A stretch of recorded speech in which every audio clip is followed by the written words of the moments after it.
So it's been an interesting 24 hours. I posted a podcast yesterday, and I was really careful in how I worded it because I didn't want people to get the wrong idea, and yet you have to put what it's about in the title or nobody will watch it. Clickbait is our friend and it's our enemy. And I'm not saying it was clickbait, but it's close. You know, you have to use clickbait for people to watch things, and you and I respond to it. You do too. Even if you're critical about clickbait, you respond to it because that's kind of how things work. And the thing that I hate the most about it is that I have to use anything like that, or even a title. As you know, people write into me, and I answer questions mostly almost every day, and I put that question in the title. It's just the way I've done it for a long time. And I have thousands of people that watch the podcast and on many different forms of social media. And it's kind of what I do. And it's a labor of love, mostly. Unless it's days like yesterday. So I had a comment on a video that I did in support of Striper. And this guy basically said that he hopes that Ozfox dies. And I thought that was a pretty horrible thing to say. But I had gotten another comment that was close to that not very long before that. And I thought, yeah, I'm going to comment on these because whenever you get a comment from somebody, there's a lot of other people thinking it. And sometimes a lot of false theology enters into it as well. Like, he's sick because he has a lot of sin in his life. Or, that kind of stuff and I mentioned yesterday that if that's the case, then you and I should be just as sick, because so do we. But I titled it comment, and I put the word comment in huge letters, and then the rest under quotations, and said, I hope Ozfox dies. And clearly, if you understand the English language, and maybe that's part of the problem, I'm not sure, but clearly it's a quote, and this is the quote. And it's what I do almost every day. So in the course of that, and I guess the reposting by other people and whatever, and people reacted.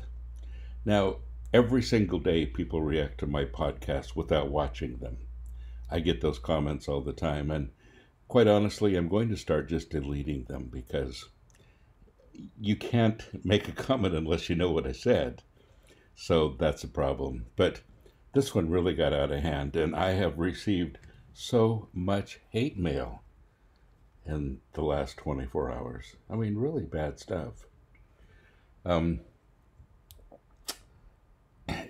This movement isn't new to me. I've been working with Christian rock and Christian metal since the beginning, in both. Almost 50 years now. I've devoted my whole life to it. And in the metal movement especially, I've devoted my life to mentoring, to discipling, to supporting the bands and bringing people to a closer walk with the Lord. And people that would think that I would say that about Oz when I've been their biggest cheerleader probably over the years. And, Michael Sweet, the singer of Striper, was my first worship leader in Sanctuary in the church. So, it's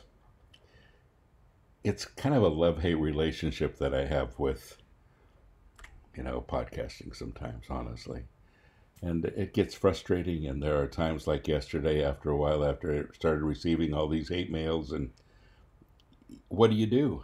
And I just think, oh, I'm done. I'm done. I'm so tired of this, I'm past the age of retirement, and maybe I should, all those things enter my mind, and I'm better today. But people started posting everywhere, posting on my Instagram. Never said anything about it on my Instagram. I post there almost every day, and I post mostly pretty uplifting things and interesting things. PastorBobBeeman, by the way, is my Instagram label, if you're not there. But here's somebody that wrote this on Instagram. You are absolutely disgusting for wishing death on Oz Fox. He and his sweet lady are doing great things in God's name. Well, you are obviously not. I will pray for you, my misguided brother. And usually when we get that prayer threat, there it is. I'm going to pray for you. So what do you do with this? And there's nothing I can do with it. It's people that don't take the time to actually listen to what you say. They're just reacting. And what's the takeaway with this? Why do I even bring it up? Because folks, don't do this. Don't just be ready to pull the trigger at every little thing you see. Spend some time researching it, especially with people like me. I've been in support of this movement and I've helped create it for almost 50 years. I'm not going to say something like that. I don't believe that. And you would naturally think, okay, here's a person that is commenting, because you know that that's not my character. This person is one of the people that follows me on Instagram, and they should know better too. I told them that. But folks, let's not be so quick to shoot each other, because a lot of times what we're shooting each other for isn't correct information. Shame on you. Shame on me sometimes. I hope it's just a lesson in listening to each other.